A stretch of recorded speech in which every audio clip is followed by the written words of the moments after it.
Welcome to my workshop. In today's video, we're going to be making some really cool and fairly unique planter boxes for this upcoming season. These are very simple to make. We're going to be using some angles to make them look a little bit more interesting, but I will tell you everything during the video. So let's start. As you've seen, my planter boxes do have a very interesting shape. They are not just square or rectangle simple boxes, but actually follow the shape of these flower pot inserts. Yes, in my case, I actually want to use those plastic inserts rather than black plastic foil or anything else. I think this is a better idea. And the material I'm going to be using to build my boxes is 20mm thick pine boards. The first piece that we need to focus on is actually the ends of our planter box, as I do need to do a glue up, as my boards are not wide enough to create one solid back. However, there's a very important thing before you start your glue up. You need to pick the right type of glue, as this will be sitting outside, harsh conditions, weather, wet, damp and everything else. You need to pick a glue that's rated for the exterior and is waterproof. In my case, tide bend free.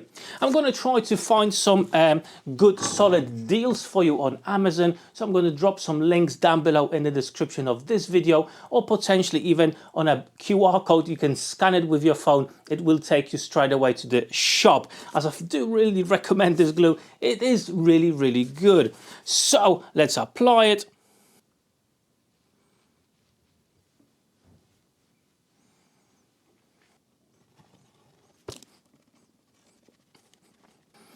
Now let's clamp everything up.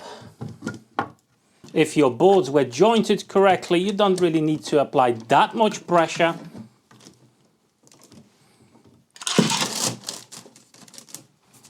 And I'm going to leave this to cure for about an hour's time.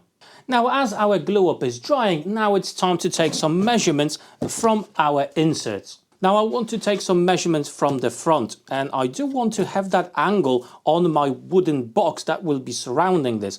On top of it, this insert, I want it to actually sit on top of my planter. I think this way it's far better than having the insert inside like that, as when you're going to be watering your plants or the rain will fall, the water will come off the edge rather to the inside of your planter box. So let's take some measurements, and I'm not going to go from edge to edge. I'm actually measuring the inside part of this planter, and we've got about 15 centimeters. Okay, you do want to give a bit of a leeway. Then the bottom part, that's about 12 centimeters, and the height, that's 13.5, so I'm just going to make it 14 centimeters. The next thing we need to do is to find the angles over here. Okay, now with my angle finder, unfortunately it's too large, so it would be a little bit tricky to get that done. So you can quite simply draw the dimensions out. Got 16 centimeters here. Then we need to find the center of that, so 8 centimeters. Now the bottom, that's 12 centimeters. So let's get 6 centimeters each side of the middle point. And now quite simply we can connect the top edge with our mark. And now quite simply we can actually check the angle, or you can make a template from this as well if you wanted to. Okay, so we've got something about 97.7. So I'm going to round this up to 98 degrees. Therefore, the angle that we actually need to cut is 8 degrees. And it's really up to you what tool you're going to use to actually cut that angle out. In my case, I'm just going to use my miter saw. Now my glue up is now ready. I did clean it up just a little bit with 80 grit sandpaper, and I'm just going to rip it down on my table saw. So let's set up the saw to 14 centimeters.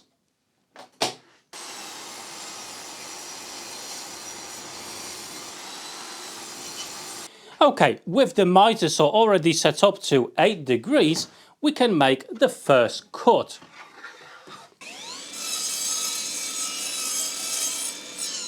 Okay, one side sorted. Our planter insert will go on top just like so. So we need to sort out the other edge. And to do that quickly and efficiently without actually moving our miter saw to the other side, basically what I'm going to do, I'm just going to flip the board over just like that. And each time I'm going to make a cut, I'm going to flip the board over.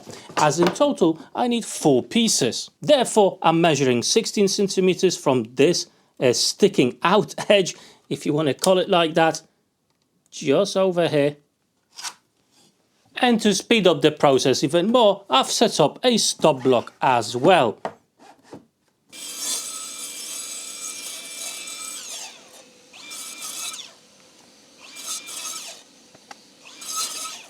And now we need the slats for the sides and for the bottom as well. Quite simply, just measure the distance up. There's nothing hard about that. In total, I want to have 3 on each side and 3 from the bottoms with a spacer of about 2 to 3 millimeters between the slats. I think that's going to look quite good. However, if you were to cut those side slats and the bottom slats just straight, well, they won't really look good on the edges at the top and at the bottom. We actually do need to cut them at the same angle, which is 8 degrees. The middle slat will be cut normally.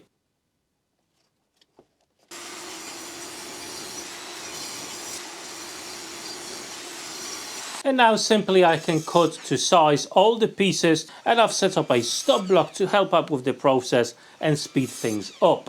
Okay, I've got all the pieces now cut out for the smaller box, and I'm gonna do the same thing, exactly the same thing for the larger box as well. With all the pieces cut to the right sizes, now we can give them a bit of sanding. I would suggest going from grit 80 right up to 120. You don't really need to go any higher than that.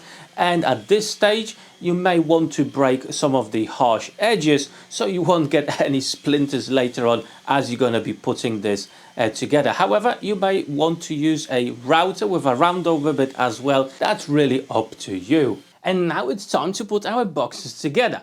In my case, I'm going to use some brad nails with an air gun and some wood glue. And of course, if you don't have an air gun, you can just use normal nails. However, if you wanted to, you can just use screws as well. It's really up to you. And when you're going to be putting this together, make sure to pay attention to the pieces that are cut to that 8-degree angle. As if you're going to put them in a wrong order, well, look, that's not what we are after. So just make sure to pay attention how these are orientated.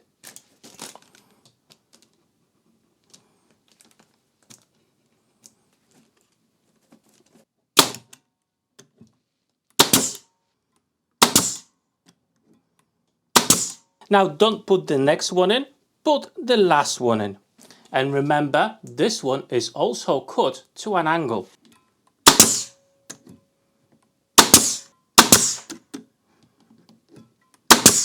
And now you can put in the middle piece. You can use some spaces if you wanted to. However, in my case, I'm just gonna eyeball it.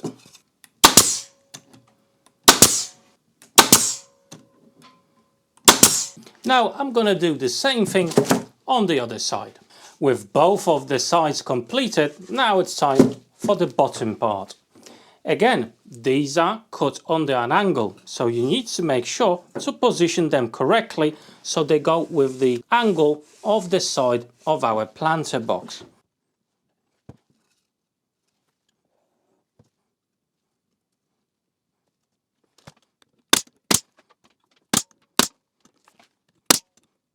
And there you have it. Our box is completed. However, that's not everything. We're going to do one more thing with this. But first of all, I'm going to let this dry for about an hour. And of course, in the same way, I'm going to put together the larger box as well. Now, I think there's one more thing that these boxes would actually benefit from. If you want them like this, well, you are more or less done. You can apply a bit of finish.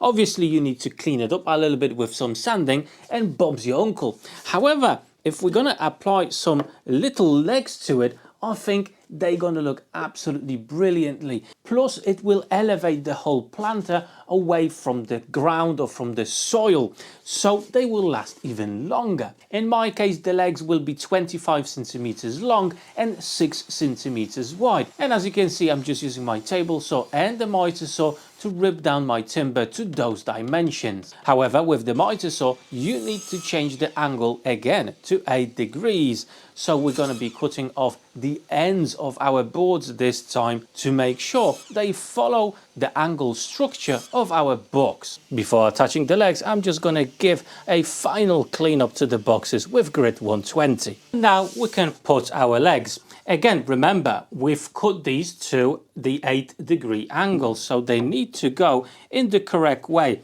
This way is definitely not the right way, so we need to flip it like that, so it's nice and flush with our top, and then we're gonna have a flat bottom here to stand them on any surface. And I'm just gonna attach it in the exact same way, wood glue and some brads.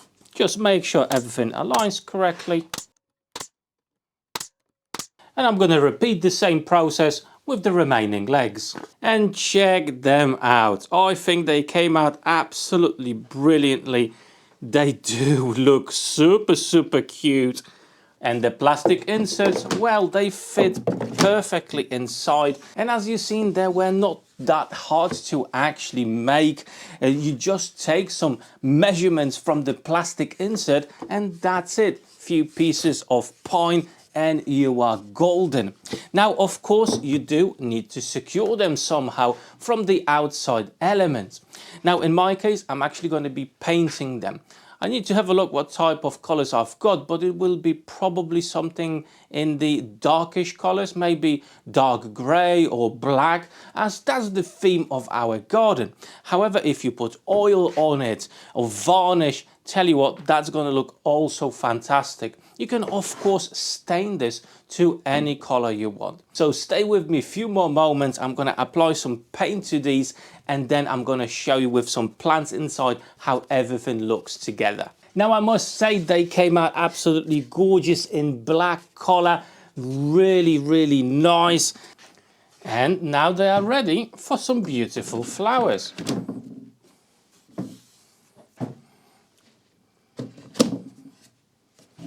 How awesome is that? Fantastic. Super happy with how they turned out. Now, as you've seen, it's a fairly simple project to make. We only used one angle, 8 degrees, and thanks to that, we are getting a very unique, very cool planter. I have to say, this was definitely worth it to experiment a little bit, and I think I'm going to be making more of them. Let me know down below in the comment section if you already made some planter boxes this year, this season, or maybe you're still in the planning process. If you are, then hey, I do recommend this design. It is very nice and quite simple to make as well. But at this point, I just wanted to say a massive thank you to my Patreons for the ongoing support. And before you go, check out these 2 cool playlists, plenty of great videos waiting for you there. But for today, that's all. Thank you for watching. Take care.